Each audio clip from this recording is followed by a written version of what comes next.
కువైట్లో ఒకసారి దేవుని వాక్యం చెప్పడానికి వెళ్ళాను. ఒక యవనస్తుడు వచ్చి కన్నీళ్ళు పెట్టుకుని ఏడుస్తున్నాడు.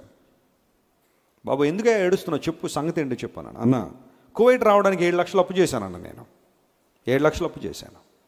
ఇక్కడికి వచ్చిన తర్వాత చాలా ఇబ్బందులు పడుతున్నాను. నెలకి 30-40 వేలు సంపాదించడం కష్టంగా ఉంది.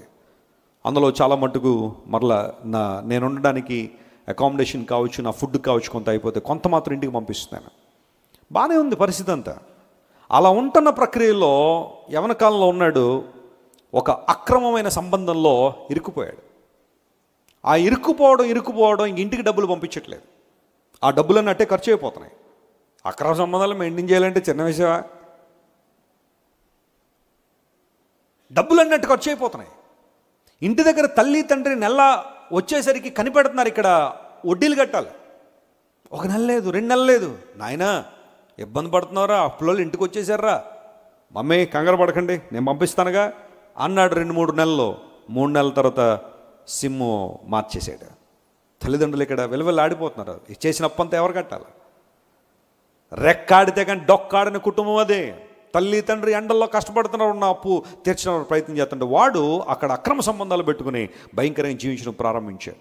అంటే అందరూ అలా ఉంటారు నేను అంటలా. దయచేసి ఎవరైనా ఆ గల్ఫ్ దేశాల నుంచి వాక్యం వింటున్న వాళ్ళు ఎవరైనా అందరూ అలా ఉంటారంటలా. కొన్ని కేసెస్ ఉన్నాయి, ఇలాంటివి ఉన్నాయి, కాదనలేని సత్యాలు ఇవన్నీ కూడా. ఆఖరికి పరిస్థితి ఏమైందంటే ఇటు అప్పు తీర్చట్లేదు, తల్లిదండ్రులే కష్టపడుతున్నాడు, అటు అక్రమ బంధాలు పెట్టుకుని ఆఖరికి ఏమి సాధించాడంటే ఒకరోజు నేను మెడికల్ టెస్ట్కి వెళ్తే అక్కడ నీకు ఎయిడ్స్ ఉందయా అని చెప్పారట, HIV. అప్పటి నుంచి భయం పట్టుకుంది, ఎప్పుడు చచ్చిపోతానని తెలియదా, ఏదో సాధిద్దామని వచ్చానన్న ఇక్కడికి, అప్పులు ఉన్నాయి, తల్లిదండ్రులు బాగా చూసుకోవాలి, ఒక ఇల్లు కట్టాలా, చాలా ఉన్నతమైన స్థితికి రావాలని ఎంతో కష్టపడి ప్రార్థన చేసి ఆఖరికి దేవుడు ద్వారాలు చేసి ఇక్కడికి వచ్చిన తర్వాత నా జీవితం ఎలా అయిపోయిందంటే ఉన్న ఆరోగ్యం పోయింది, డబ్బులు పోయాయి, తల్లిదండ్రులని కష్టపడుతున్నాడు, అప్పు తీర్చలేని పరిస్థితి. ఇప్పుడు అలాంటి వ్యాధితో ఉన్నవాడిని అక్కడ పనిచేయనివారు ఫ్లైట్ ఎక్కించి పంపించేశారు. ఏమైపోయింది? ఏదో సాధిద్దామని వెళ్ళాడు, ఆఖరికి ఏమీ సాధించలేకపోయాడు, HIV సాధించాడు. ఏంటి నీ పరిస్థితి ఎలా ఉంది? నీ జీవితం ఎలా ఉంది ఈరోజు? దేవుడు నీకు ఇచ్చిన వాటితో సంతృప్తి ఉందా? 2 రొట్టెలు నీకు ఇస్తారు, సౌలా తీసుకో, that is my provision for you. నేను నీకోసం ఇస్తున్న నా ప్రొవిజన్ అదే, నేను నీకు ఇస్తున్న పోషణ అదే. నేను నీ పోషకుని కాబట్టి I know what to give you. నీకేం ఇవ్వాలో నాకు తెలుసు, తీసుకో. God is your provider. Don't worry about your provision my friend. ఎప్పుడు కూడా చింతపడొద్దు, అధైర్యపడొద్దు.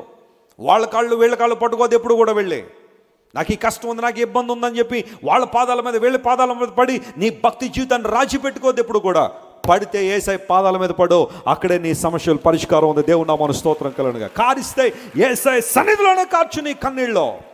ఆయన నేను విడుదల చేసేవాడు. నీకు ఏ సమయంలో ఏది కావాలో సమస్తము ఎరిగిన దేవుడు ఆయన. స్తోత్రం చెప్దాం. హల్లెలూయా, హల్లెలూయా. ఎంత గొప్ప దేవుడు ఆయన, ఎంత ఉన్నతమైన దేవుడు ఆయన. ఏలియాతో దేవుడు మాట్లాడుతున్నాడు, ఏలియా నువ్వు వెళ్ళి కెరీతు వాగు దగ్గర కూర్చో, ప్రతి ఉదయ సాయంకాలములలో నీకు కాకోలములు ఏం తీసుకొస్తాయి? ప్రభా మార్నింగ్ ఈవినింగ్ ఆఫ్టర్నూన్ ఇవ్వా, మన స్నాక్స్ 11 గంటలకు మళ్ళీ నువ్వు మార్నింగ్ ఈవినింగ్ ఇస్తే మధ్యాహ్నం అంతా ఎవరు? Don't question God. నీకు ఏది కావాలో దేవుని తెలుసు.